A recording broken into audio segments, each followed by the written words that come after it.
Hey, good afternoon. How's everybody? Hi, Professor. Good afternoon. Good afternoon, Professor. Hey, how are you, Stephen? All right, Monique, I believe you are there. Yeah, you raised your hand. So, and although I didn't see your microphone lighting up. So today is the last day, and uh, well, I just, you know, okay, I'm not, okay, let me share my screen first so you would see. And you can also check that on your.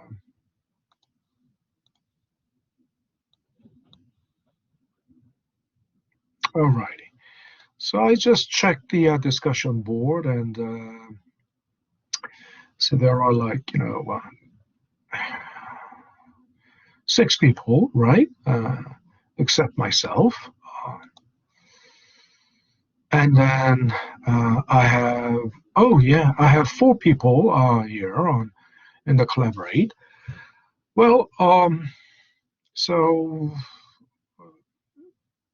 it must be a wishful thinking that uh, everyone would huddle today. um, but um, uh, it's quite often people just don't attend on the last day.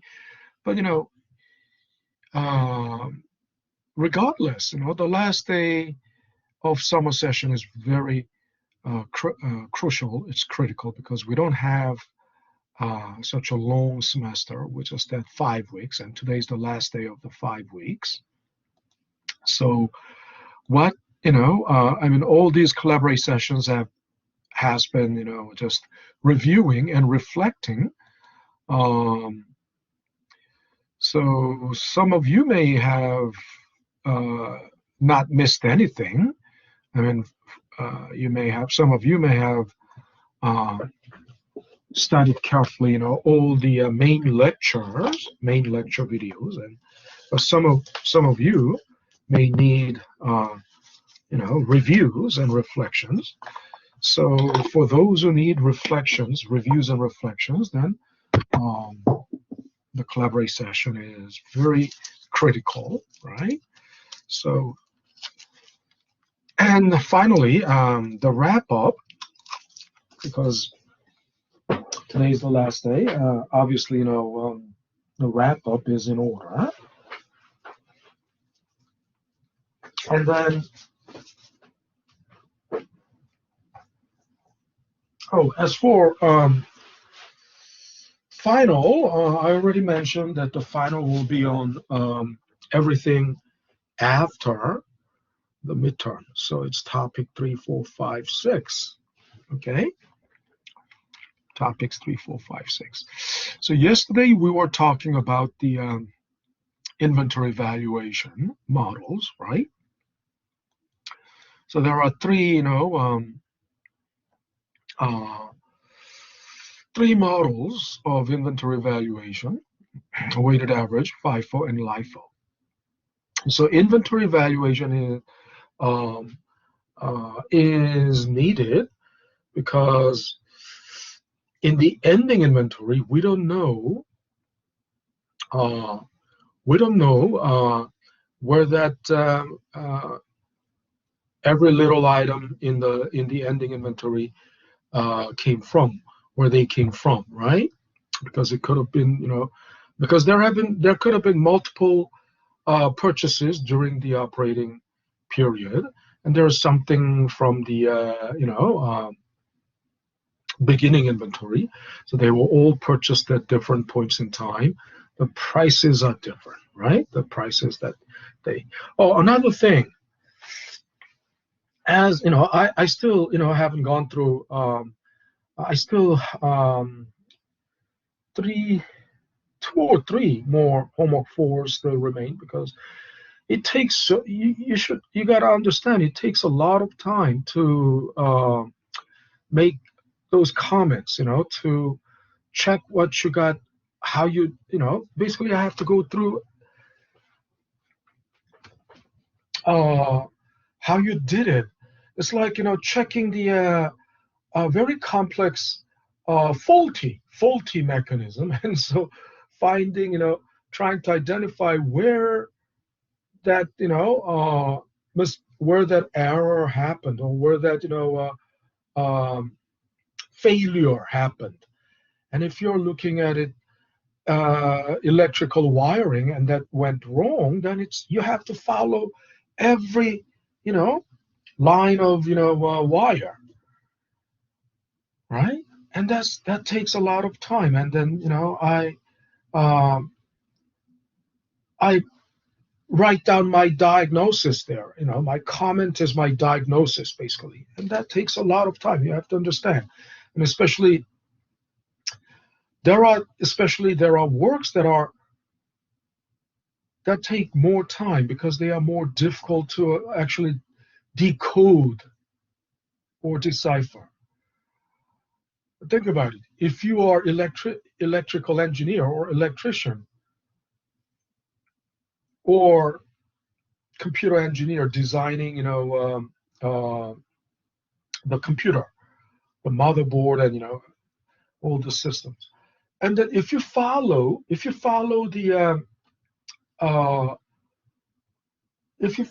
the standard model, I mean, in electrical wiring, obviously there is a standard design. You have to do it this way, and I've been telling you all the time that it's about the structural efficiency. It's about the architecture, right? A, a good structure, a good architecture is structurally efficient, right? So there will be minimal waste, minimal redundancy, and there will be nothing that would be hanging around, hanging in the wrong place, right? Because if something is hanging in the wrong place, then obviously um, there's it's wasteful because there would have to be extra wiring to reach that thing that is hanging in the wrong place, right? Do you understand? And so if you follow the generally, the homeworks that are easy to grade are the ones that comply with my model, conforms to my model. And the ones that are very difficult to grade, then they will be relegated to the last, because it takes too much time to analyze their work. I mean, there's nothing to even, because everything is faulty. You don't know where to. If everything is faulty, then you don't know where to start. Fixing it is almost like, if you understand, if if a car breaks down, yeah, you can take it to a mechanic, and mechanic will be able to fix it, because only localized, the the breakdown happened only in a localized area. I mean, it's a local problem, not the global problem. But if the car broke down completely, I mean, let's say if the car um, is very old, so a lot of things break down all at the same time. Things are not in the right place, and the parts are not the genuine parts, and parts are missing. That those parts are not, no longer in the market. How can you fix it? It's better to scrap it altogether and get a new car, right? Or build it up from the scratch, rebuild it from the scratch. And some homeworks are like that. Okay, if it is completely, nobody will try to. When your car gets totaled because of a severe accident, no mechanic will tell you to fix it. It's better to buy a new car. It just, it must be scrapped. It's so severely damaged, it cannot be revived, right? it's better to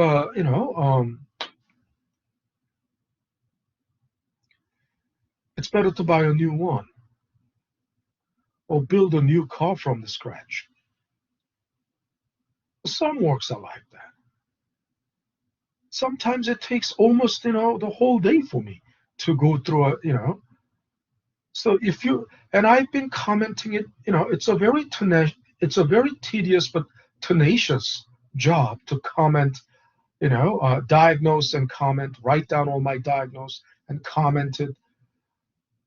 It takes a lot of energy. I get exhausted. I really get exhausted.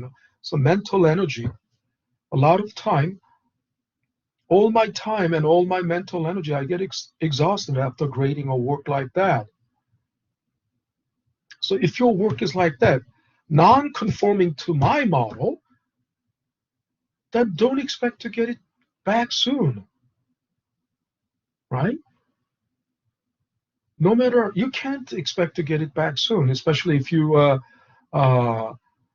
sent it after the due date, right? And also, even if you sent it before the due date, if it is completely like a totaled car, example, a car that was completely totaled, then it's better to, rebuild it from the scratch. It cannot be, resuscitated. But I still, and then all that hard work that I put into it, making comments, writing comments, and when I email back, it seems like these people never read it. Because from homework 1, some works persistently are wrong and still doing it in the wrong way, as if they never read my comment. And then, it's pointless. I can't do, I lose hope. If nothing gets better, why do I comment? Why do I even grade it? Of course, you need scores. From they need to, but it will be exactly whatever you get. I mean, if your car is totaled, then the points you get from a totaled car will be obviously very low. It has only scrap metal value, right?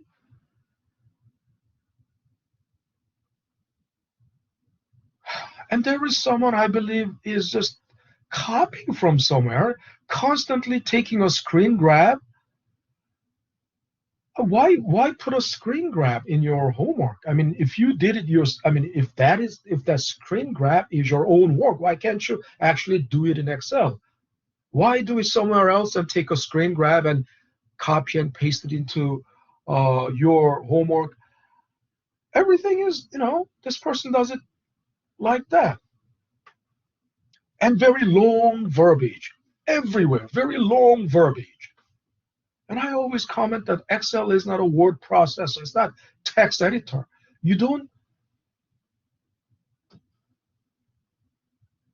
and in, A1, in cell 1, this person writes a long, very long narrative, probably 500 words, 1,000 words, but he or she doesn't even realize, that it may look like it's stretching out to the right, but it goes all, it doesn't even, like, line by line, sentence by sentence, it doesn't even, if you change the line, in a Word file, if you change the line, it goes to the next line. In Excel, it would do too. If you, at the end of the sentence, if you hit enter, it will go down, but it's not in the next cell. It's still in the same cell. It just stretches to the right.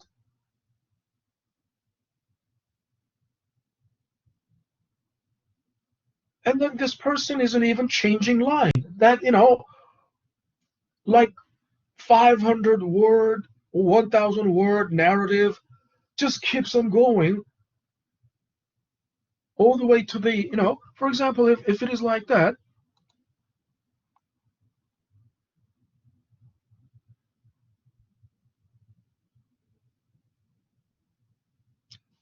let me just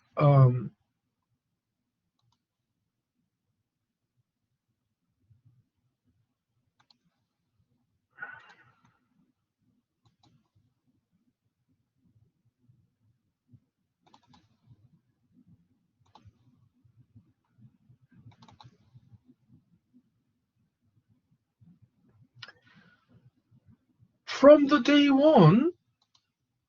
What is this? From homework one through and through, every homework is like this. Do you think this is what I'm asking for? Oh,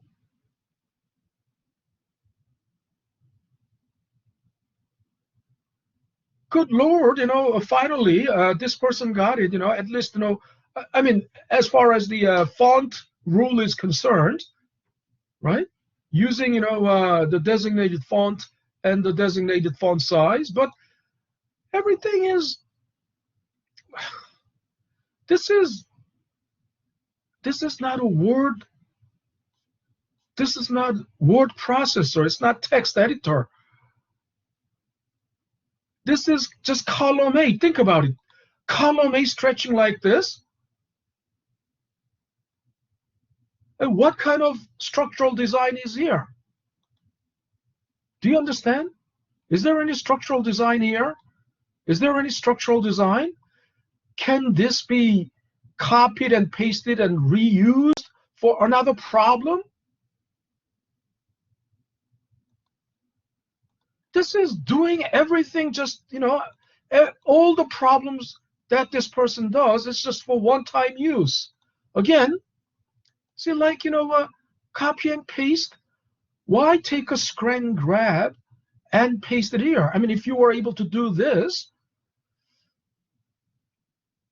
unless this is, you can't do this. So you copied somebody's work, took a screen grab, and, pasted it. That is the only explanation. But, I just don't understand why, stubbornly, some people keep doing like this. This is not a very difficult design. This is not a very complex structure, but look, this is telling, is capturing everything. Huh? And this can be reused over and over, reapplied to the next problem, reapplied to the next problem. But if you do it like the, the sample that I just showed you, it's just for one time. You can do it like that for one. It's just one-time use. What a waste, right?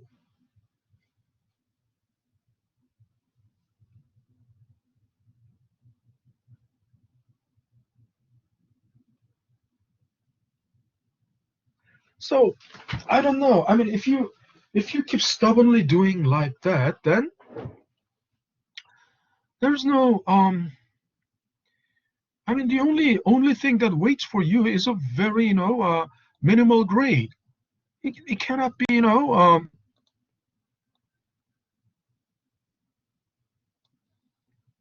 if you're still happy with that,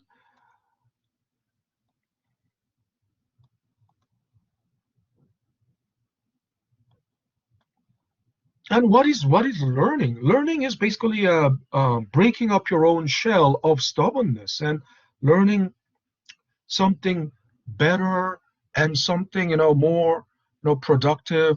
Learning the methods and methodology that is innovative and better than how you do it. That's learning, isn't it? So if you're learning and if you learned well, then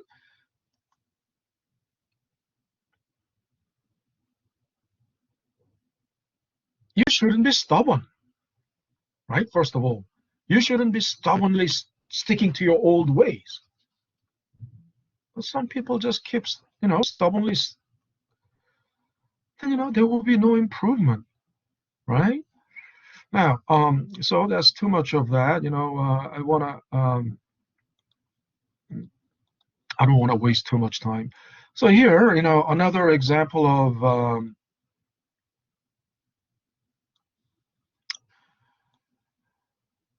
this is an extensive example. Extensive, right? Because in this example, actually, this isn't going to really happen. Why?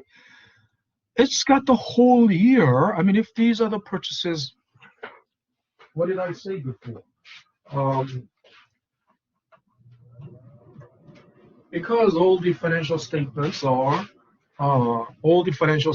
are basically, uh, updated every quarterly, right? They get updated quarterly. So it won't be like, you won't have like uh, uh, this CGS section that extends, for the whole year. I mean, it would be like January, February, March, and then April, April, May, June, So it's not, in reality, it's not likely that it's going to be like this, right? But if ever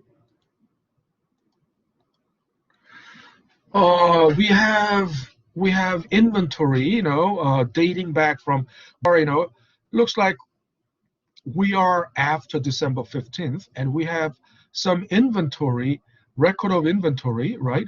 Um, and the reason we have, everything from January all the way to December means there's still some, ending in this ending inventory, right? In this ending inventory uh, of 52 units. So this is, actually, ending inventory, and this is, dollar amount of ending inventory. So I should write.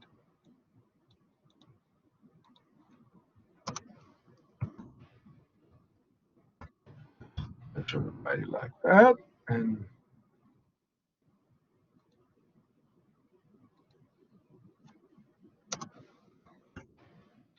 this is in units, right, or quantity.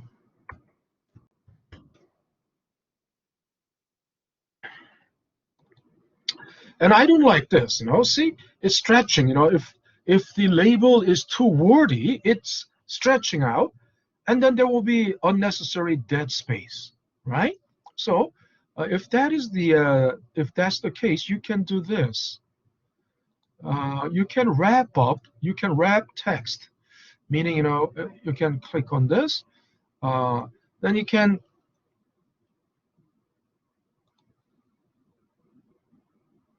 as okay, I would like it to look like, okay, and then, yeah.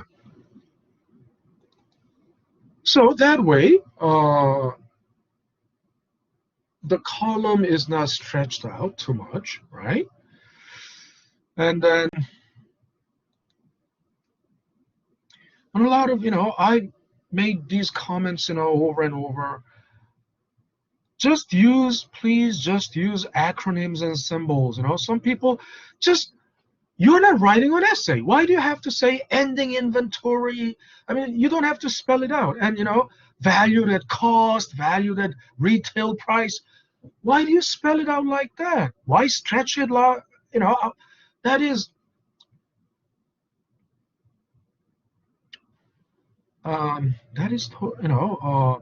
if you are doing this, I mean, that means you are at least an expert, right? You're an expert, and this is something you would show to another expert, right? If you're going to so expert to expert, an expert would know what it means, right? Um, CGS, that would, to an expert, um, CGS, it's obvious. It's cost of goods sold, right?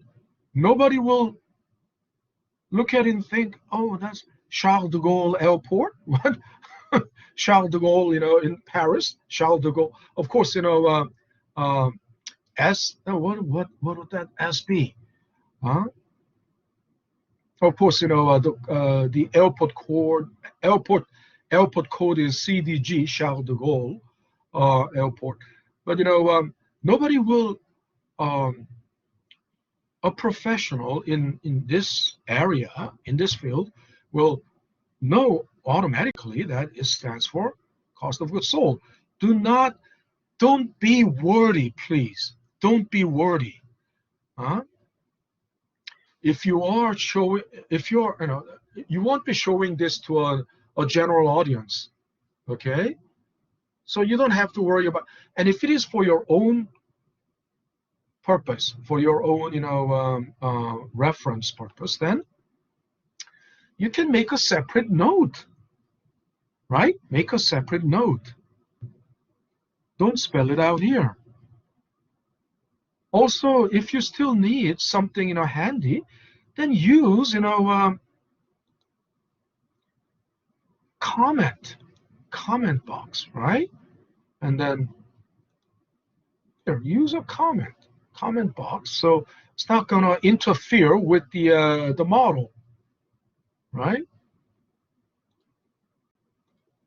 Oh, not show comment, make comment. You got it.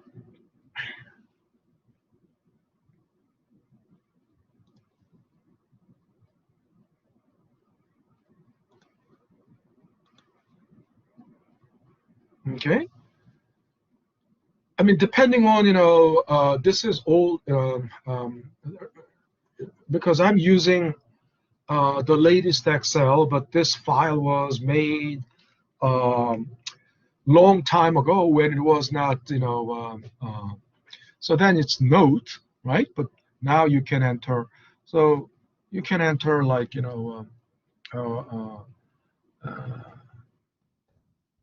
can,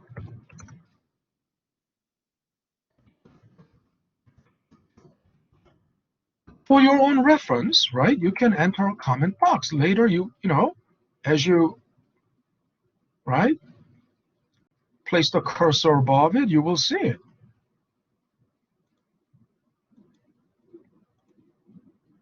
So anyway, what I wanted to show you here is, okay, the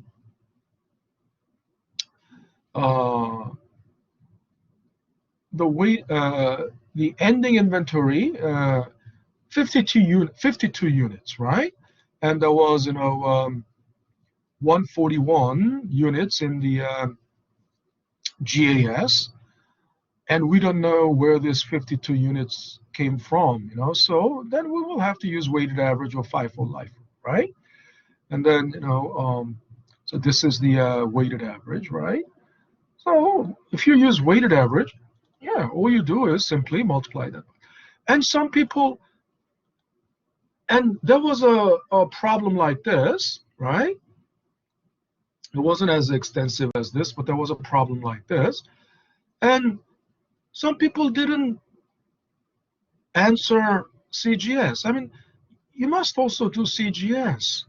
Look, and answering CGS is not a difficult one, because look, if this is ending inventory, that means out of these GAS, and the dollar value of GAS is 518, right? 518.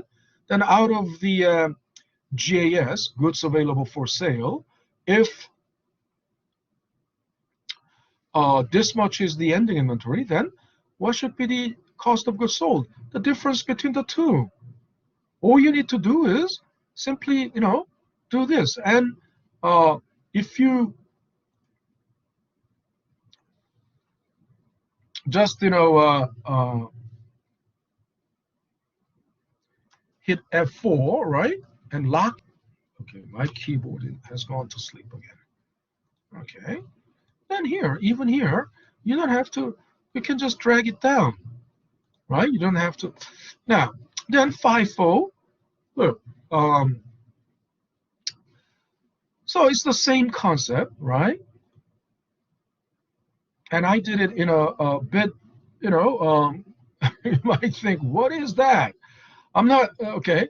So it will take time. So I'm not gonna. But the idea is, look, what does this? As I click on that, it shows what cells are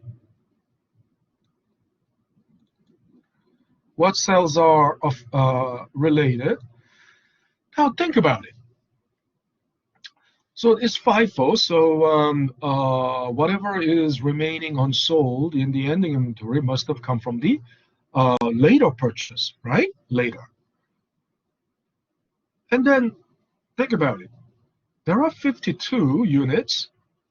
There are 52 units in the ending inventory. So not all of them could have come from December batch, right? But 18 out of 52 must have come from December batch. So at least 18 will be valued at December price. Okay, and then the remainder must have come from November. But then remainder is what? 52 minus 18 will be at least 34, isn't that right? 52 minus 18 is 34. That means 34 couldn't have come from November batch because there was only 32 units purchased in November. But at least 32 of that 34 must have come from November. So you multiply 32, right, by November price. And then the remainder, which is just 2, that must have come from September. So you multiply the remaining 2 by 4. But that is captured by this logic. Everything is okay. But what I did was, since the structurally we know it's this times this times this. So and then whatever is left, which is 52 minus sum of all these, must have. So at least these numbers are. You can just multiply this column, right? Multiply this column. In other words, L31 and L32 all together. Multiply that by M31 and M32. That's what it says here. Sum product. That's called sum product. Sum product command is basically you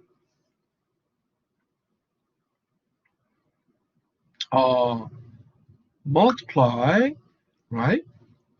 The sum, right?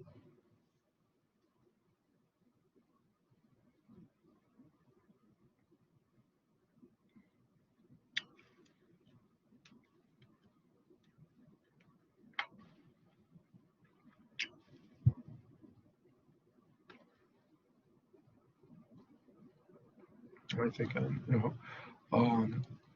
but since that is kind of complicated, let me just.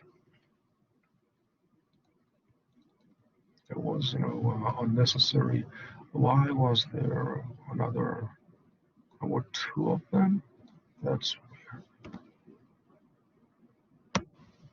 Yeah. So this is but because that's kind of complicated, I and with very little time, you don't have sufficient time to fully familiarize with that. Still, I used but using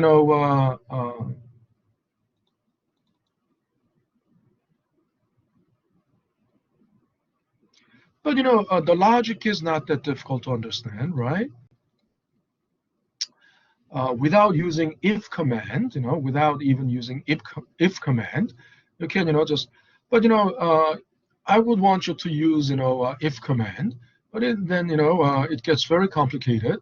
But if you don't use if command, at least you can do because visually you can, already check this cannot all come from, December, and then it cannot come also, the remainder after subtracting 18 cannot come all from November. At least, 18 and 32 out of this must have come from November. So you can do sum product L1 through L31, comma, M31 through M32.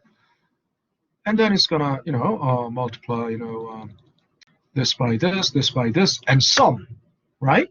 Sum. And then the remainder, O33 minus sum of L31, L32. Yeah, O31 is this, right? Minus sum of, and that will give you 2. And then it will be multiplied by M30, right? Which is this. So you can do it also like this, but again, then the thing is, there is your intervention. I mean, what I want, what I originally want is that I want Excel to automatically determine by if command. It will automatically compare, right? Whether it is, something, this is greater than or less than, it will automatically compare. Then this or this, it will automatically compare and it will automatically execute.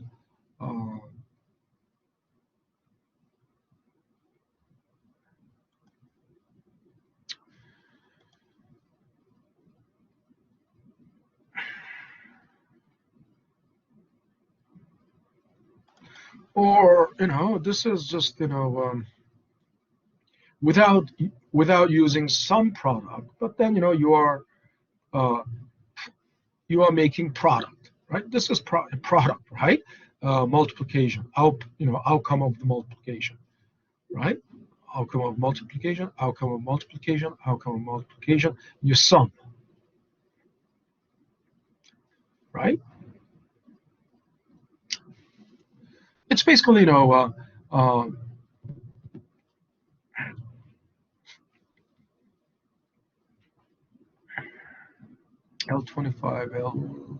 L26, L27, and Y3, 4 rows. Oh, because it is FIFO, this time it is FIFO, right? Because, you see, I mean, LIFO, if it is LIFO, right? You have to break it. Excel, Excel should automatically compare whether this comes entirely from this, and if not, it will break it down into this and this and this and this. So,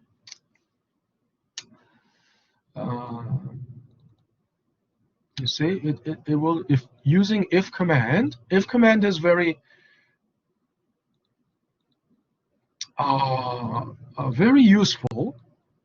But you might find it very cumbersome. Sometimes, even having, it's called nested loop. You have to embed logical loop in a loop. So there are like, embedded three embedded loops. So then, it will be, kind of, very cumbersome to manage, unless you are very, handy with this, unless you are, experienced. Then I wouldn't expect you to do it that way, but at least you should be able to do it, like this or like this. Okay.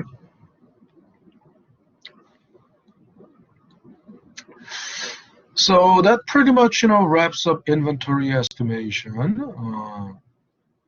And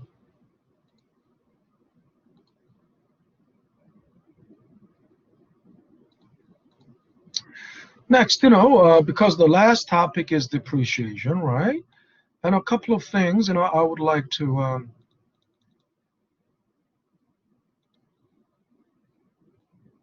before we, I mean, from the lecture video, you already know what, how to do it. But then again, the soul searching, what that means is, so textbook definition. I mean, the textbook definition of depreciation. All the assets, especially physical assets, get old, right? And as they get old, they depreciate. Why? Aging of physical asset means, inevitably, wear and tear, right? Wear and tear is natural because it is, the result of usage, right? As you use it. I mean, I wish my car is as, I wish my car was as, in mint condition as if it was, on its first day. But my car is very old, and it's not. Compared to age, it doesn't have that. It doesn't have much mileage. It has very low mileage for its age, but still, old is old. Why? Because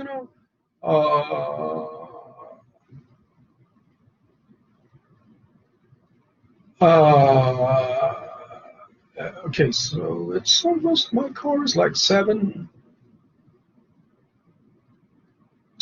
years old, but it's got only like 45,000 miles on it, so very low mileage for the age of the car.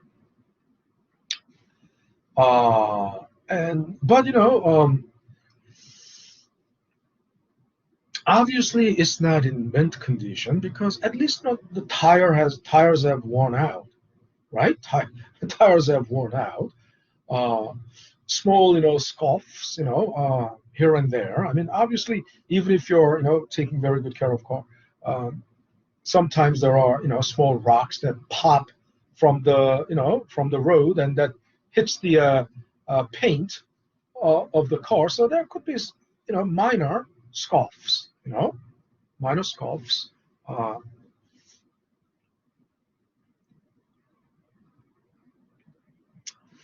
And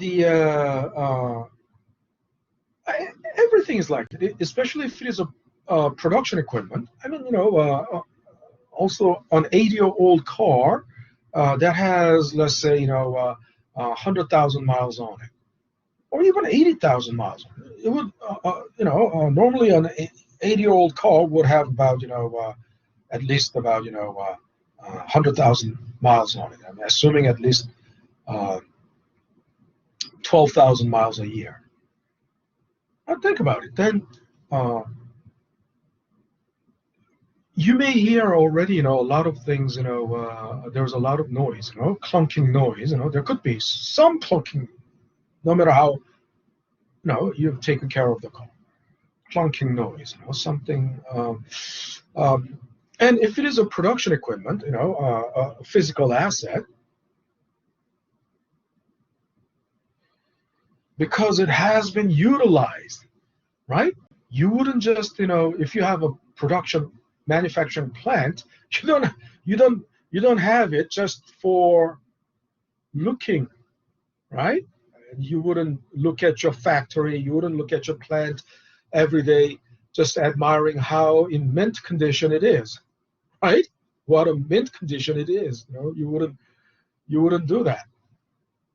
So obviously, if the plant has been around, utilized for 10 years, there's a sign of, usage, which is wear and tear, and the production capacity would go down.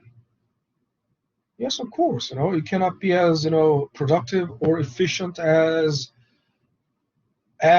when it was, on its first day, right? So that's depreciation. That's textbook definition. Yeah, so the book value of the asset would have to depreciate the book value. But another this depreciation will be matched will be also reflected in the income statement as as part of the operating expenses. In other words, the value that is, each year, the value that is depleting or depreciating from the asset value in the balance sheet, right? In the fixed asset section of the balance sheet, it must be matched, it must be reflected as expense, right, in the income statement, so that it will be, you are spending or you are expending that much each year. You understand? But in other words, the idea is making it look, if you didn't buy that asset, in other words, obviously you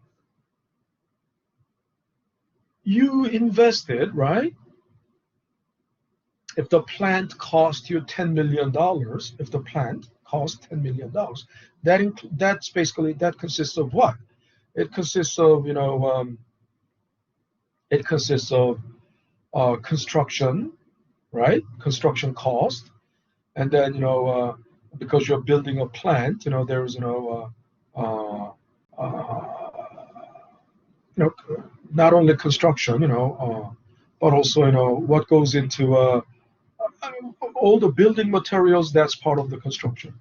And after it is, built, then production equipment goes in there, right? So that cost you $10 million. But obviously this was, paid up front. Isn't it right? This was paid up front. Right? So $10 million was paid up front. And if you think about it, so that expense was $10 million was the expense incurred at time zero. At time zero. Isn't it right? And that's why it is called the sunk cost. Sunk, right? It's called sunk cost. Because that's why it's also called fixed cost, regardless of whether you produce and sell 0 unit or 1 unit or 1,000 units or 10 units. It doesn't matter. This sunk cost doesn't change with your production level. That's why it is called fixed cost, right? And this was already expensed at time zero. You understand? Before you even started production, this cost was already incurred. But then think about it. Do you normally, if that's the case, at the end of year one, I mean, in year one, in the income statement of year one, you should enter this $10 million as expense, right? But then you don't do that. You don't do that. Why? Because IRS doesn't allow you to do that. Because if you write it off as expense in year one, right? No matter how much profit you made in year one, I mean, no matter how much EBIT you made, EBIT, right? Operating income you made, operating profit, right? You made in year one.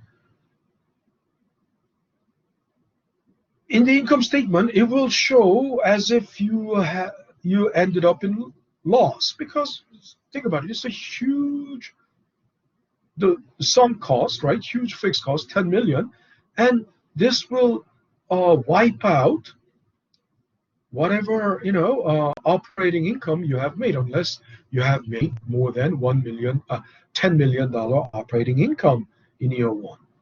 Most likely, but most likely, if your fixed asset size is 10 million, right, your income or revenue won't be like 10 million. It would be a smaller number than that. So then there will be nothing. I mean, if your operating income EBIT is negative, then there will be no taxable income. Without any taxable income, there are no taxes, right? So basically, IRS wouldn't be happy if the companies are, doing this. Now, I just used the plant as an example, but what about the something? Let's say this is not your business is not manufacturing, but retail. If it is retail, you don't have a plant, right? And you don't have fixed assets, so much fixed assets, because retail doesn't have any fixed asset. Think about it. I mean, there are some, like office equipment, right? That would be fixed assets. Office equipment, uh, basically, copier, things like that, copier, fax machine, those things can be classified as fixed assets. But then it would be, very immaterial. I mean, how much, would that be? At best, file cabinets, fax machines, computers, it's not going to amount to that much. Let's say, because you're a retail business, let's say you have company vehicles for like trucks for delivery. You don't even own trucks. You don't these days. You just use there are logistics company, right? Logistics companies are basically FedEx and FedEx, UPS, DHL. These are use their trucking service. But let's say you have company vehicle, and also company vehicle for executives. So you have some Lincoln Continental, or some vehicles for company executives, or for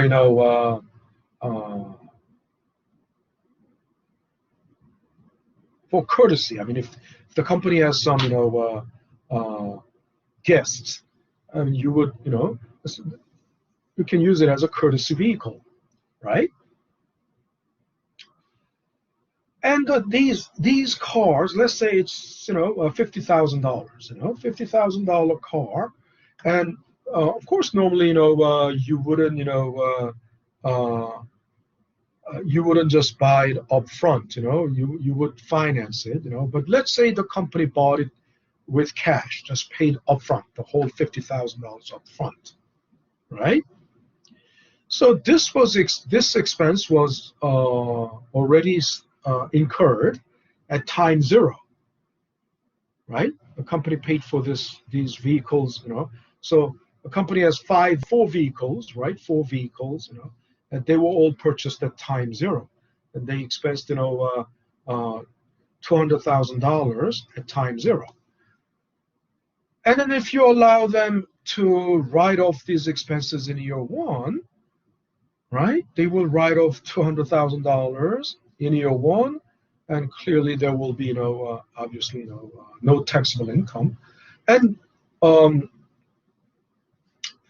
let's say the company does this every year. I mean, sporadically, or every year, or now they can continually, right? They can continually write off big expenses this way.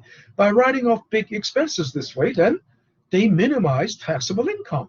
They can deliberately minimize taxable income, right? So IRS won't be happy clearly about it. So then what to do? So then IRS wants the companies to spread out these expenses over some years. Okay, does that make sense? Now the plant, that's a sunk cost. It cost the company $10 million at time zero. So that was even before the company started production. So instead of writing it off as expense in year one, spread it over the life of the plant. And what is the life of the plant? Service life of the plant. And the tax code has these the tax code has listed a table with asset categories and their suggested service lives. So we go by that. If it is a plant, a manufacturing plant, I think 80 years. Research equipment, it could be 15 years, something like railroad cars, 15 years or so cars, they are generally 5 years, 3 to 5 years. So service life is actually an artificial thing, because we all know, service life means, after reaching the end of the service life, all these physical assets are fully depreciated, meaning it has completely disintegrated. Think about it. If your car served you well, if your shoes served you well, right? You bought a pair of shoes a year ago. A pair of shoes would last, probably longer than 5 years. If you don't use, but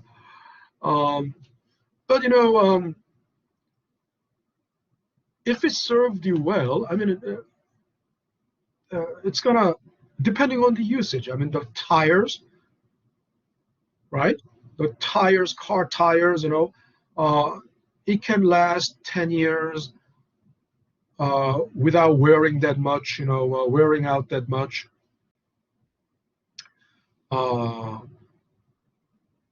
If you don't drive that much on average. But if you're driving around a lot, let's say you're doing like 50,000 miles a year, the tires will, in 2 years, the tires will wear out, right? And then you might say, what does that mean? Your tires have lived out its service life. They were well used. You understand? They were well used.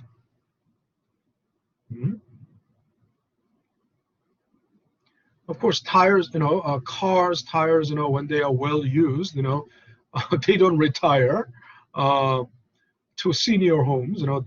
They go to scrap junkyard. Tires can be recycled.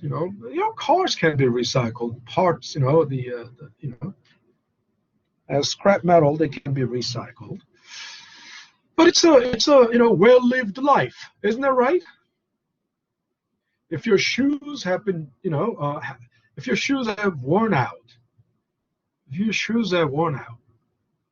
bought the shoes 2 years ago and they have already worn out completely. There's a hole in your shoes. What can you tell about the life of that shoes? It has lived out full life, isn't that right?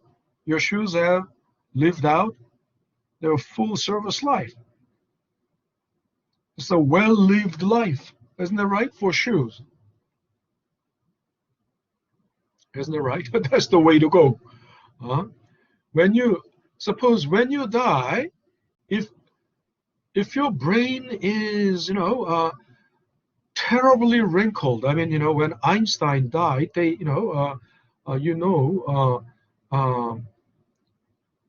they harvested Einstein's brain and they preserved it, and I think Princeton University has, Einstein's brain, and of course they studied it.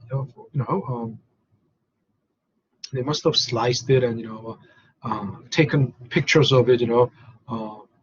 Every that's what basically CT CAT scan is all about. Basically taking scan. They scan every layer. Slice by slice. These days, the CAT scan can be done without actually slicing the organ, but in the old days, when there was no MRI or they had to actually slice, and take take a picture. That's the scan, And of course, you would all understand, Einstein's brain was, full of wrinkles. I mean, the more wrinkled the brain is, that means, the more horribly wrinkled the brain is, that means that's a smarter brain. It's a smarter brain because more wrinkles mean, more neurons. More wrinkles mean more memory cells. Memory cells basically, more. RAM capacity, more storage space, and obviously the brain that is more wrinkled is a brain that was smarter, that is smarter, and that had lived out its full life. It lived well. That's the brain that lived well. And when you die, if your brain is very shiny and smooth and very no wrinkles and just very looks like a brand new brain that was never used. That doesn't mean that's not a good news. Your brain was never used your entire life, right? So think about it. Something that was fully utilized lived out its purpose, right? It lived out its life, and it lived up to its purpose. Lived out a full life. So that's the idea of depreciation.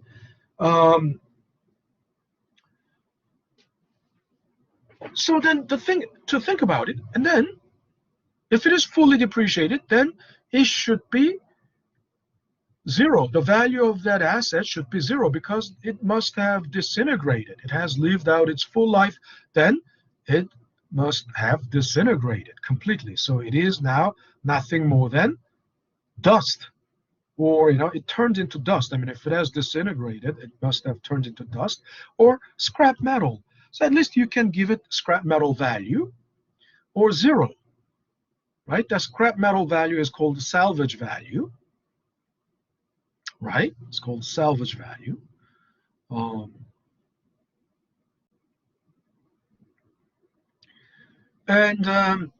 But the thing is, this is all very artificial. This is all very artificial. Why? Because you know very well, I mean, if the service life of the car is 5 years, according to the tax code, right? But does that mean the car is worth nothing? I mean, the car is fully, your car will be fully depreciated at the end of year 5 and will completely disintegrate or turn into scrap metal? Huh? What do you think? Anybody? Does your car really, turn into a scrap metal, or it completely disintegrates at the end of year 5? What do you think, Christopher? Is that the case? Christopher, are you there? Mohammed, is that the case?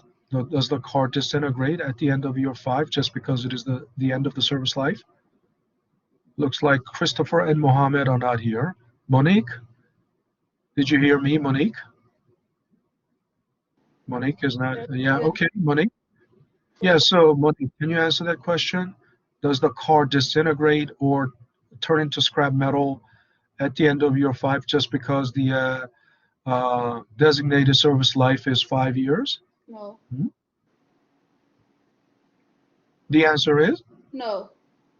no, of course not. I mean, it depends on the usage, right? Uh, if you have taken a very good care of your car, and if you haven't, if you didn't put too much mileage on it, it, it could be, the car has only about, 10,000 miles on it or 5,000 miles on it, but it's 5 years old, but it could be still in mint condition, right? It would still be in mint condition, right? So, in reality, the car doesn't really disintegrate, only if you have really used it heavily. Then it may. I mean, even in 5 years, it may have put like, 100,000, 1 million miles on it. And then the car may have completely worn out, worn and torn, So, um, thinking that the service life of the car is 5 years is only an artificial construct, right? It's only artificial. In reality, that's not the case. So you have to understand that the depreciation is only artificial. That meaning, although um, this is only for tax purpose. You understand? It's only for tax purpose. So if your car is $50,000, you depreciate it by, the IRS wants you to depreciate it by 1/5 because each year, because the service life of the car is designated as 5 years. So you depreciate it 1/5 each year by 1/5 each year, so that although you actually incur that $50,000 at time zero, you just show it as if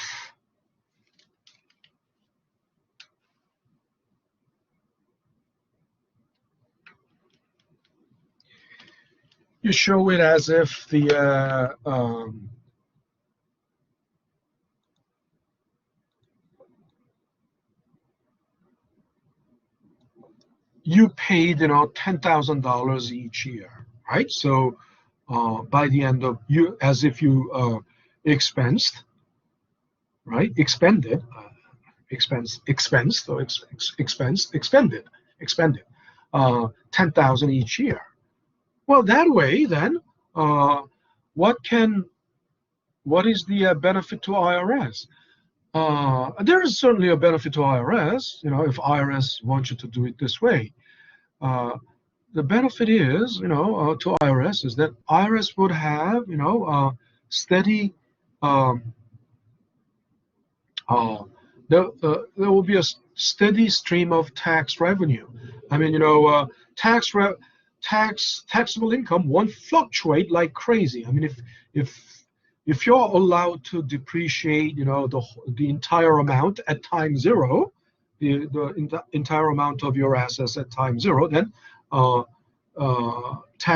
there will be IRS will have difficulty projecting what's going to be the tax revenue next year or the year after next, because the companies can do this at their whim, right? They can buy a $50,000 car at in the middle of this year. Or they can buy four cars for $200,000 sometime next year. None of this can be predicted by IRS, right? So IRS will have no way of forecasting the revenue stream. And if IRS cannot forecast the tax revenue stream, then the federal government won't be able to budget ahead, right? On the other end, from the company's perspective, right? Um, Actually, companies don't have any incentive don't have any reasons to like this, because the company would like to get a big tax break, right, in the current year, right? Company would want to get a big tax break in the current year. So, that, this is something that they generally talk about, that they generally don't talk about, right? Textbooks don't talk about this, tax implication. Why? Um, because textbook just, tells you depreciation is only, to show how the value of the fixed assets go down each year. And of course, fixed assets value goes down um, uh, because there's wear and tear with usage. Now, a couple of things we have to clarify here is that the uh, cost means, purchase cost of the asset. Salvage value, right? Salvage value is scrap metal value. I told you. If the in this example, if the purchase cost was $8,500, that's the value, book value at time zero. The salvage value is the scrap metal value at the end of the service life. Depreciation base is the difference between the salvage value and the service life, right? So if the salvage value is $100, right? Yeah, then the depreciation base is this, right? And then service life 5 years. So annually, it will depreciate. It's nothing, it's not a difficult thing. It will depreciate by 1/5 every year, right? That's, basically called straight line depreciation. So in this example, you can build the model like this or like this. Either way, that's fine. But, I prefer to use it this way. So you get the idea, right? And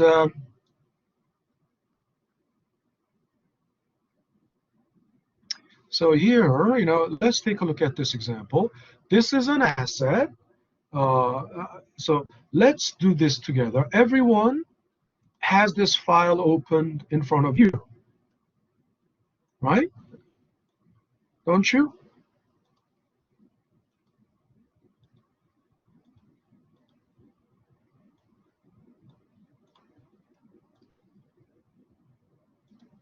Tell me, do you have this file open in front of you? Anyone? How come nobody's answering? Okay, let's see who's here. Sarah, do you have this file opened in front of you? Sarah, are you there? Sarah, do you have this file in front of you? I can't hear you. I don't know. Maybe you were saying something. Volume is high enough. My volume is at 50 level, so what, you typed in something? Okay, good. How about you, Stephen? Do you have this file in front of you, Stephen? Are you there, Stephen?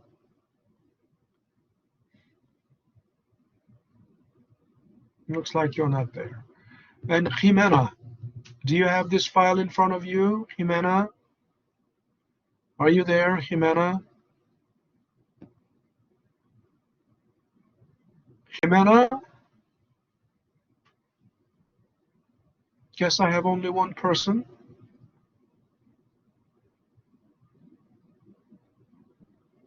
I'll just have to assume that, I'm here, Professor. okay, you are there, but, you have this file in front of you.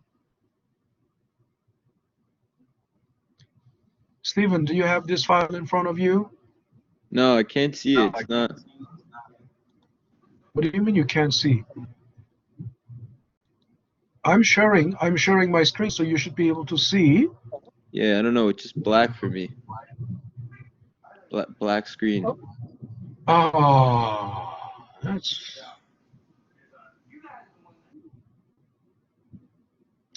You might need to refresh your Blackboard or refresh your browser.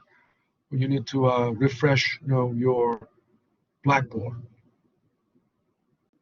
Okay, let me try. Okay. I need everyone to do this with me. So if you don't, you must have it in front of you. And Works. okay, I'll have to. I see it now. You see it now? Yeah. This file, yeah. And this is the all the files are Excel files and the PowerPoint. It's all in the topics folder, right? This is the one in the depreciation folder, right?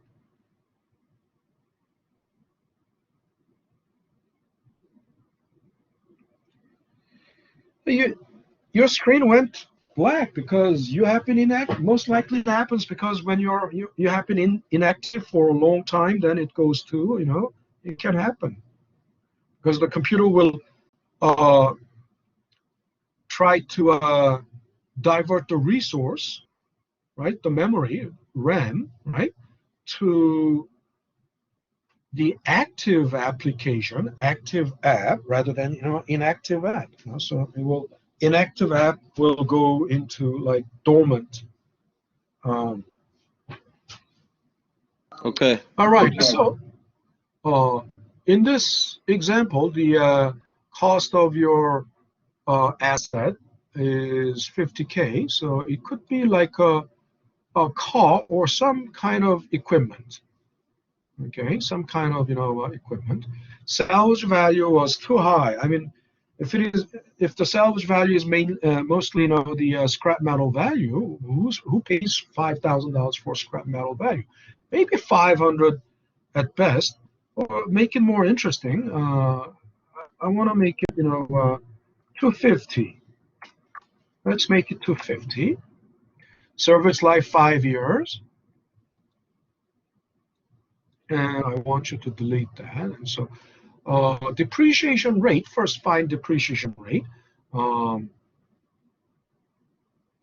Depreciation rate is always, 1 over n, right? 1 over the service life, 1 over, because, over 5 years, And then annual, so that's in percentages, annual depreciation will be, before this, I need to, I mean, this can be skipped, but let's do that without skipping. Let's do this. So we need depreciation base. And what's depreciation base? That's the difference between the cost and salvage value, because salvage value is not depreciated. It's outside of, depreciable range of value, right? Because anyway, this is, sold as scrap metal. So what is being depreciated? Depreciation base is always the difference between the two, right? Oh, not there, here.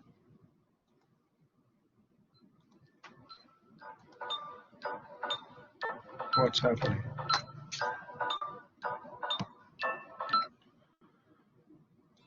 Cost minus salvage value, right? Enter. Okay. I'm just putting depreciation base there because there was depreciation base.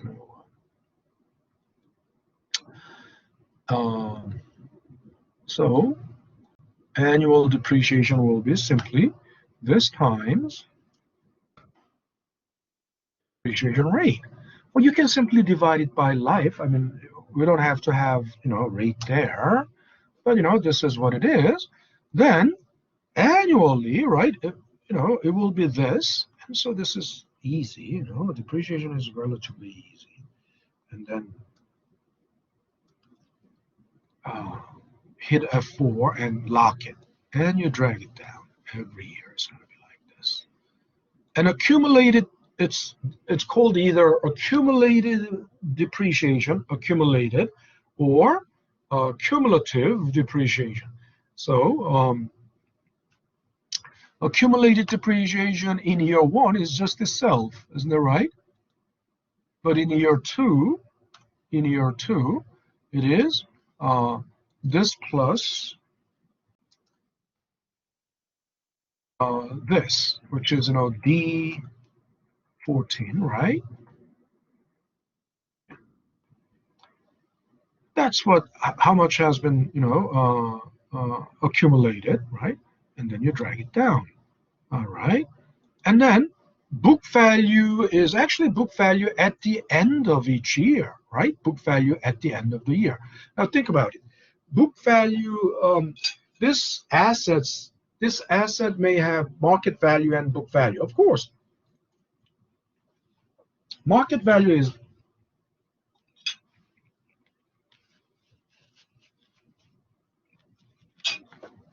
so think about it. If I have if I sell my car, let's say when I bought my car, it was $50,000. Just as it isn't, my car wasn't 50,000, much lower. But let's say I had, you know, 50,000 BMW something. So that was the, you know, purchase cost, right? Purchase cost, because that's what I paid when I bought it. But that's the market value as well as book value, right? At time zero, because it entered. That's the value entered in the book, in the financial statements. Again, here's one more thing. My personal car doesn't go on. My personal car has no place in, you know, balance sheet, because individuals don't have balance sheet. I mean, you can keep your own balance sheet or your own income statement, but, you know, it serves no purpose, because when we say depreciation, I've been telling you, it's artificial, and it is for businesses, because businesses have, you know, business assets, right? The car is the business asset, fixed asset, right? The same car owned by a company is business equipment, business asset, right? Fixed asset. Whereas a personal car is not an asset, because a definition of asset is it must generate income. I mean, asset means, you know, of course, you know, uh,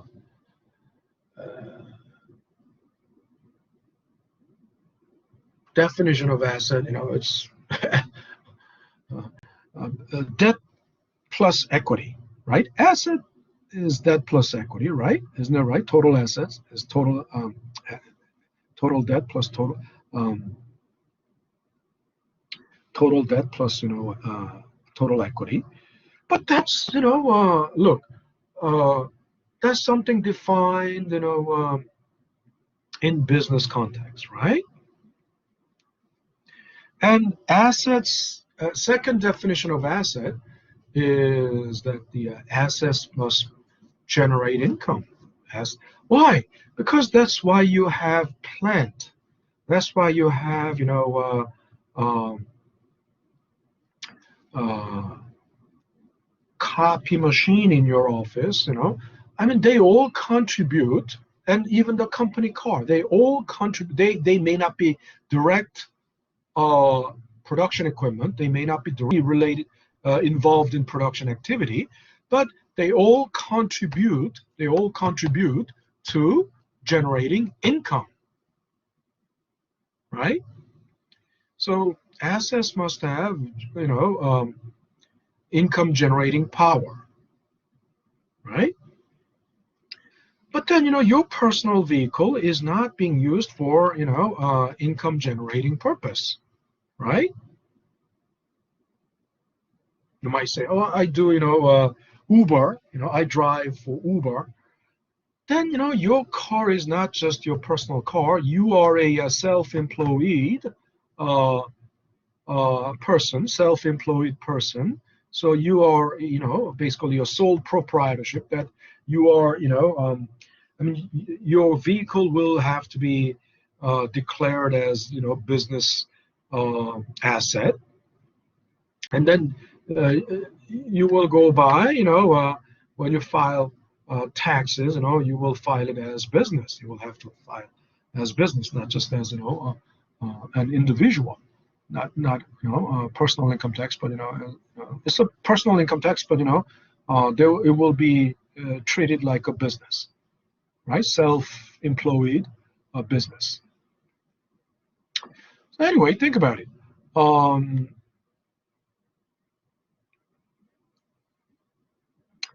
So if this BMW that I have is a company vehicle, right? I mean, I own that company. I'm the so the car is mine, but it is in company name, right? Then it will be it will enter the balance sheet, right? And uh, the at time zero it was $50,000. That was book value as well as market value, and service life of 5 years is also artificial. I've been telling you, the car, even after year five, the car can be in very good condition. It has only like 5,000 miles on it, so it could be, or 10,000 miles on it.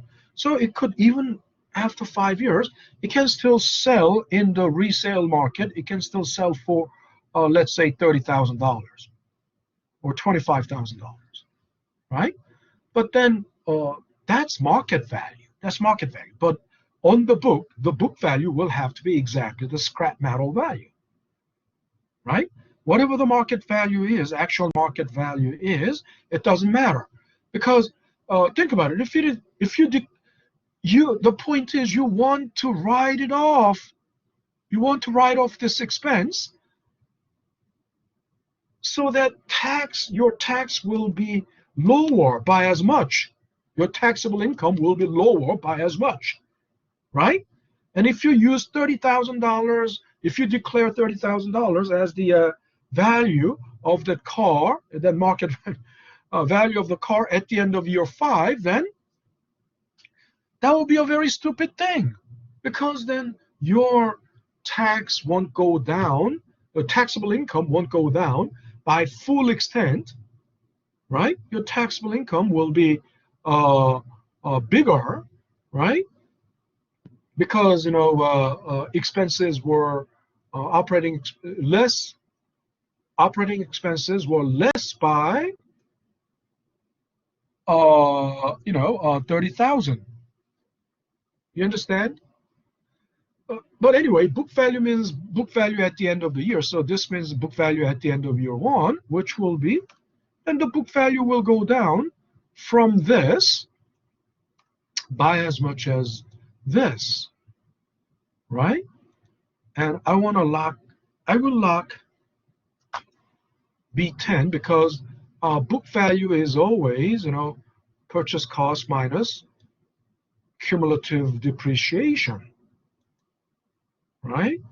So I'm not gonna. It's cumulative depreciation, because in the year two, at the end of year two, the book value must go down by as much as cumulative depreciation, not just by this, right? So, and I drag it down, right? Then exactly at the end of year five, at the end of year five, it will have to go down by exactly by as much as right? We'll have to go down by as much as, right? And the last year, book value at the end of, why is it like this?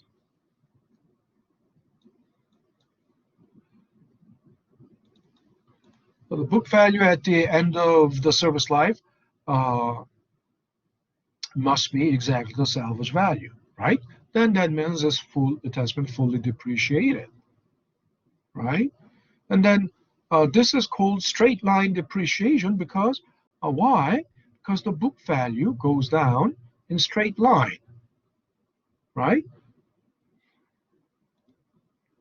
I gave example here.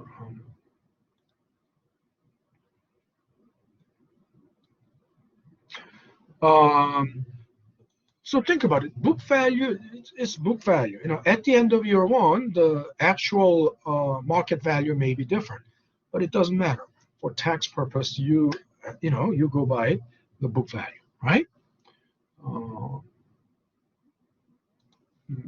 simply insert histogram.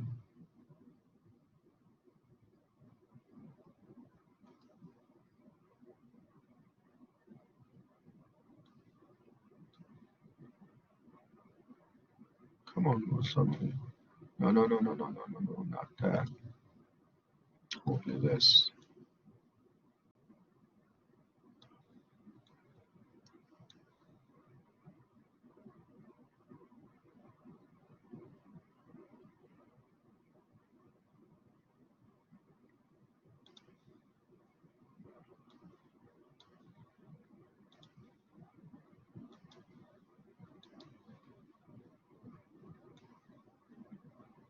You see, as I don't want to make it too big, but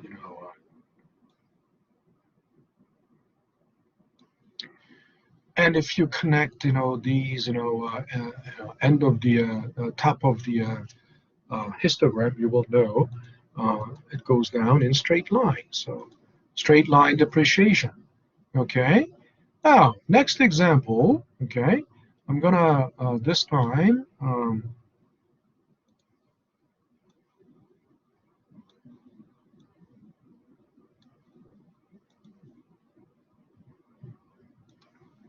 So everyone got this right? Everyone got this right? Okay. Yeah. Okay, good. Next example is partial year example, right? Um, so the assumption behind the straight line depreciation is that you have purchased the asset at time zero and own the asset for 5 full years. So each whole year, I mean, the asset is owned whole year, right? Whole full 1 year, from beginning to the end. But it's not the reality. In reality, the asset is not necessarily purchased at the beginning of the year, like January 1st. No, it can be purchased at any point in time, right? And it can be uh,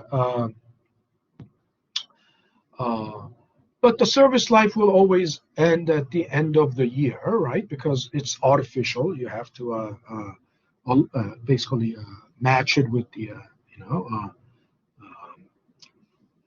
annual report, like annual report cycle. Now, so here, I'm not gonna. Let's try.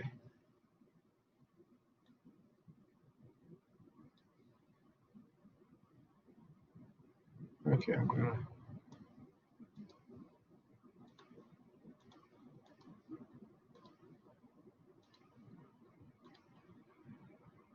All righty.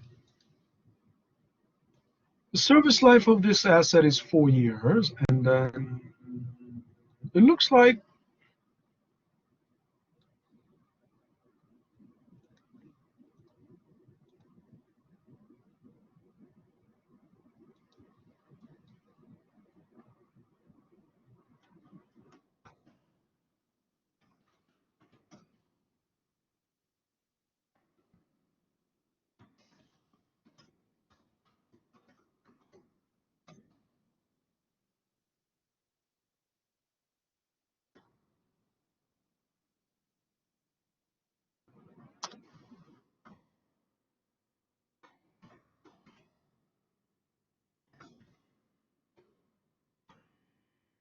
Okay, so how do I make this more? Okay, I can probably um,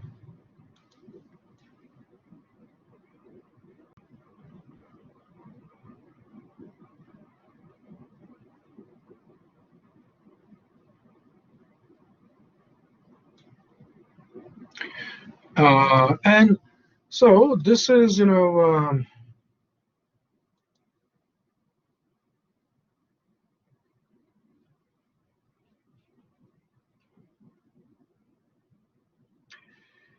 whatever asset it is $14,000, and salvage value 200. 2,000 is too much. I probably 200 may be more appropriate, because it would be, then we know depreciation rate will be 25%, or 1/4, right? And then depreciation base is the difference between the two. Annual depreciation will be like that. So I will first, without assuming assuming that it is a full year depreciation, then I will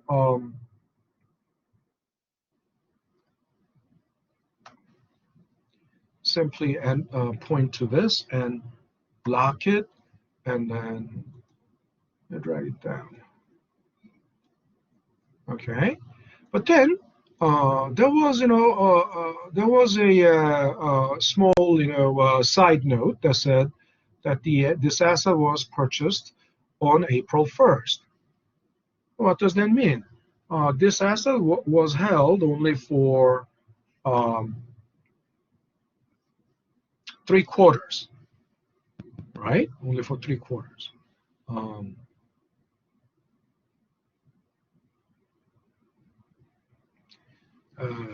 From April through. So then in year one we'll need to make because in the first year, because of that, we'll need to make an adjustment. So 3/4. And normally I don't like, I'm just doing this only for convenience, because normally I don't, hard code. Okay. So I'm thinking of a way to soft code this, right? A nice way of soft coding this. But it takes time, so I'm gonna right, change that to. And then here in year one, and then here, oh, oops. Then we do, in year one, accumulated depreciation is just this itself. Year two,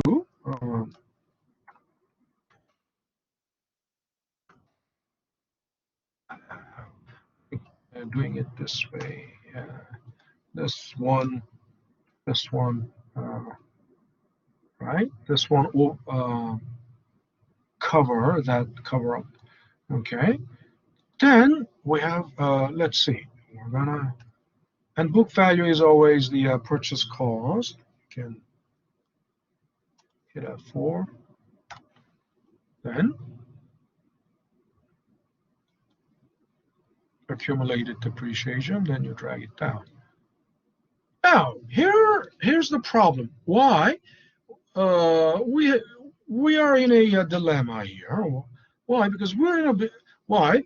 Because at the end of the service life, the book value must be exactly equal to the. It must be exactly equal to the service life, right? It must be equal to the service life. So then.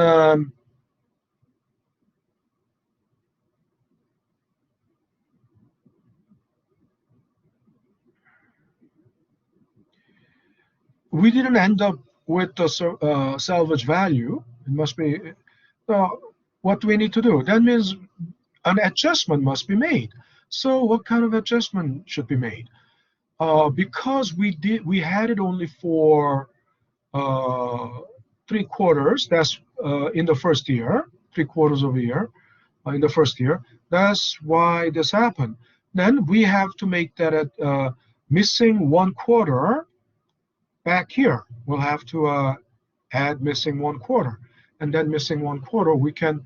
So that means we'll need to add back that 25%. So right, what did I just do here? I added back that this was just a look. We missed that 1/4, right? So this is not a very good way because I'm just thinking of because this is 25% is 1/4 and it's not a good it's not a good model. It's not a good uh, correct thing to do because uh, only because this is 1/4, right? But that's depreciation rate per year. So I just did it only because I don't have any good. Okay, let me build a.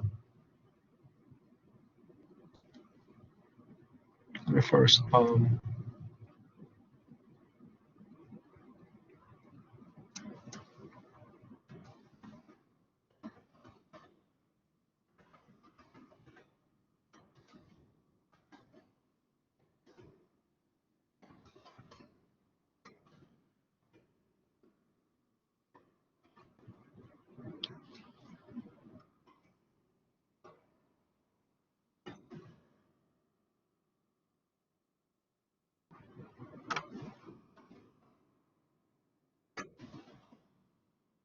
That doesn't need to be there. Months, I'll have to do. Wow, that's just gonna be a little. Oh.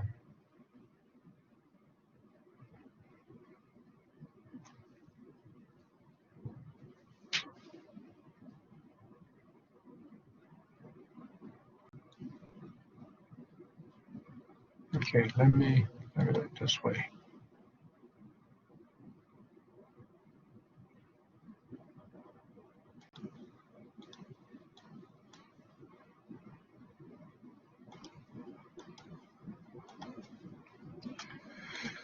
Quarters.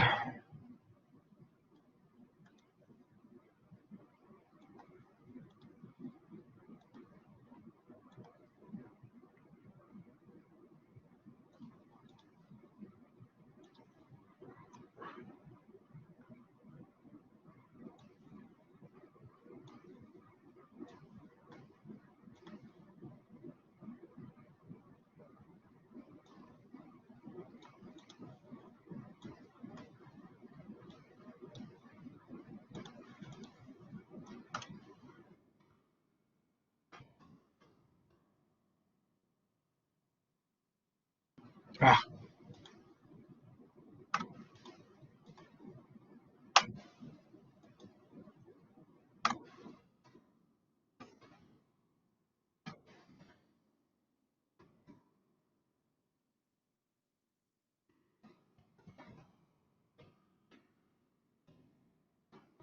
okay, this way I can handle.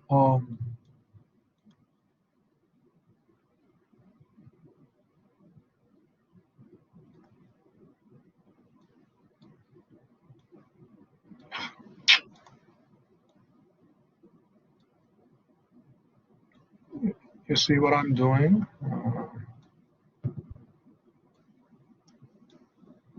All right. So this way, we can handle any scenario, partial year scenario, right?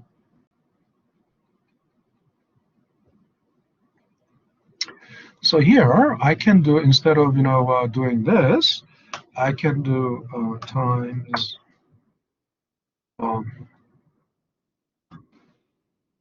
right. I can do this, and then here instead of doing this, I can do.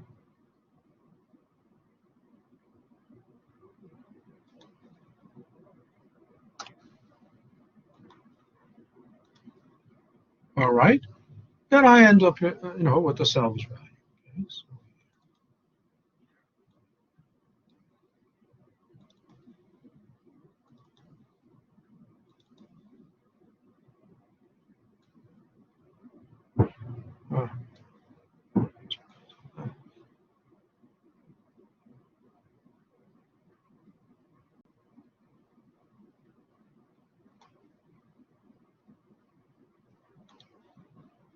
Now we are oh God, the time flies very fast.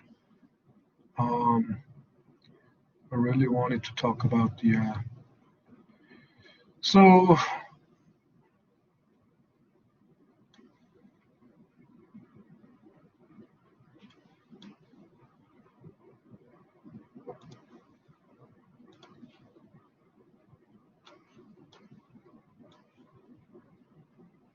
okay.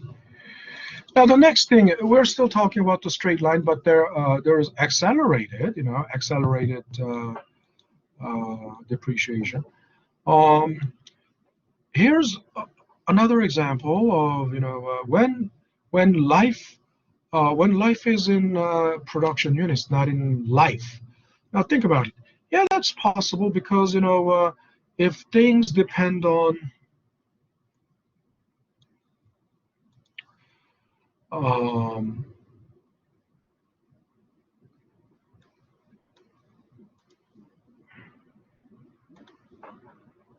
depending on the usage, right? Depending on the usage. Oh, what happened?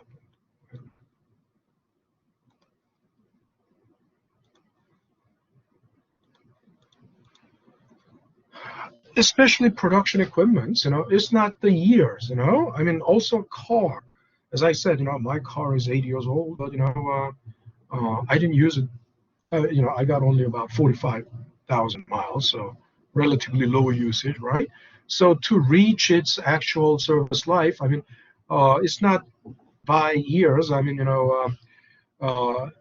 it could be like 100,000 miles or 200,000 miles. Uh, you understand, right? The automakers are um, these days, giving a warranty either by 10 years or by 100,000 miles or something like that. So if the production, this is a production equipment and salvage value, that's also still very high. So let's make it 500. And service life is 350,000 units. So if this machine, so it's in units, right? Quantity or units, you can,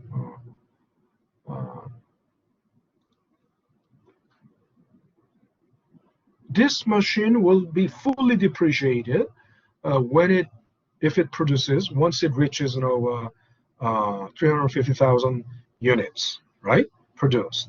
If it Once it has produced 350,000 units. So it's not necessarily, that doesn't mean in year 5 we're gonna this is only in year 5 we may have not reached its service life. I just only allocated it this way.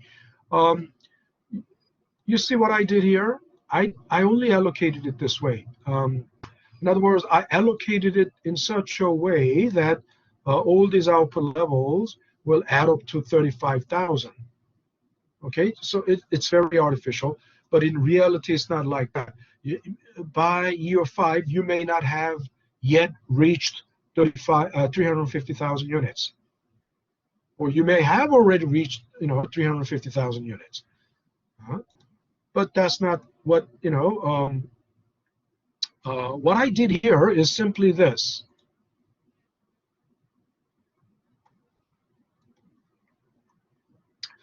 I just allocated, look, because it's 5 years, I added up those, 5 numbers, and that's 15. And using that as the denominator, and I put it, I sort it, I put this upside down. I put these numbers upside down. So the first fraction will be the highest. The second fraction will be, that will be 4. So this will be 5 over 15, 4 over 15, 3 over 15, 2 over 15, 1 over 15. And why? If I allocate this quantity by that weight, it's going to be, like this, and it will add up. They will all add up to this number. So this is an artificial construct. I only made it like that. But, that doesn't mean In reality, the actual problem will not be like that. It will be random numbers. So even at the end of year 5, the machine may not have reached this service life, okay? Or it may have already reached service life somewhere, before. But I just artificially distribute it this way. And the reason I did it like this is because obviously the output level, the output must be greatest in year 1. And then it will have to decline nicely, right? In a gradually, it will have to decline gradually year after year. Why? Because when the machine was the newest, when the machine is new and it's on its first day in the first year, it must be most productive. And as time goes on, with wear and tear, right, the productivity will go down. That's very natural assumption, isn't it right? That's very natural assumption. So, and that kind of matches well. It blends in well with the concept of depreciation. The more gets depreciated early on. I mean, it's not necessarily straight line in this case because the output level is different each year. So anyway, then the depreciation amount will be, and I will have to switch these because rate must come first. Okay, rate must come first.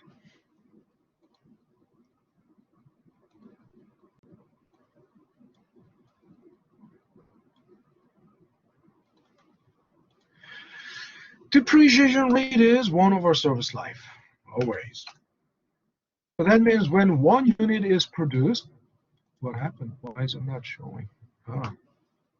1 over this. So that means, when 1 unit is for each unit produced, then depreciation rate will be depreciated by 0.0029%. Okay, and that means depreciation amount per unit. So this is per unit depreciation amount per unit. So that is the we know depreciation base, which is this minus this times this. Okay. So this is depreciation amount per unit.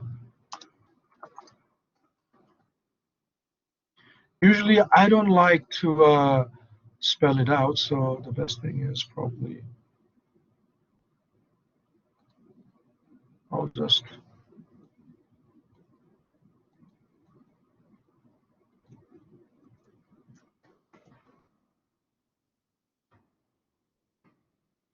okay. Then now what's the in the first year, what's the depreciation in the first year? We simply multiply this, and then I will let's do it. This is how many units produced. Then each unit it is this, that, and then you lock that so that you can drag it down. There you go, and you drag it down. There you go, and accumulated depreciation in year 1 is just the self by itself. In year 2 is this plus this. Okay, and then you drag it down. Book value at the end of year 1, it's always purchase cost. Book value is always the purchase cost minus accumulated depreciation. So you, right, subtract that. And then you drag it down. There you go. Okay, so you end up with the salvage value eventually. Oh, no, I'm not doing that. What am I doing?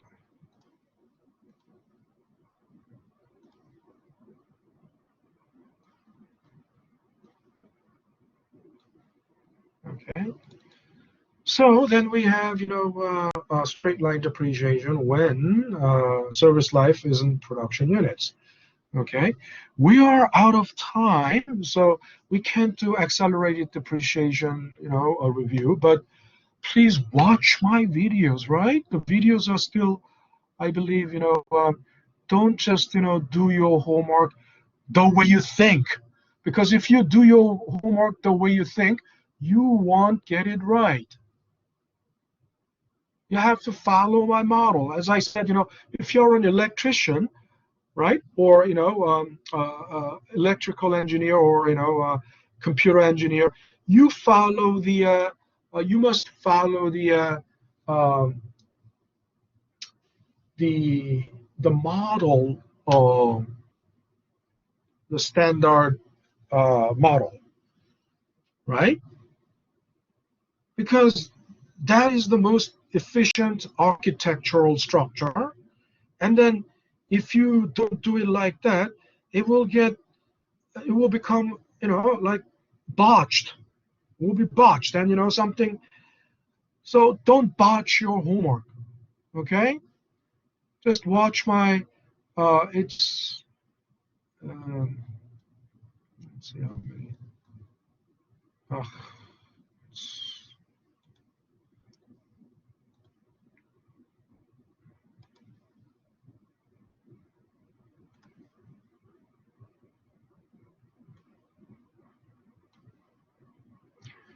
and why don't you? The videos are there, and if they are, no longer available because of, 5 days,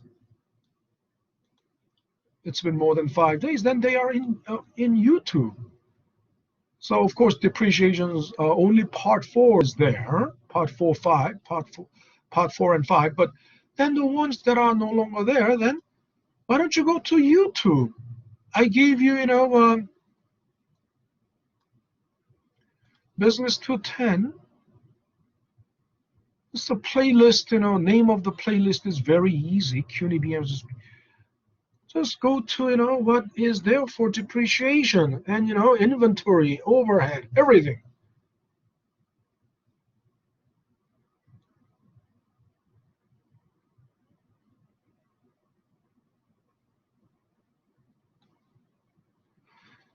So, better to do it right than, do it wrong and get, just turn your, work into a worthless, junk. All right. All righty. So it's the last day. So I hope you have enjoyed this class. So good luck with your homework 5 and the final. And final will be available from tomorrow. I'll sign out. I'll stop recording and I'll sign out. Um, uh, have a good rest of the summer, everyone. Thanks, Professor. Goodbye. All righty. Thank you. Goodbye.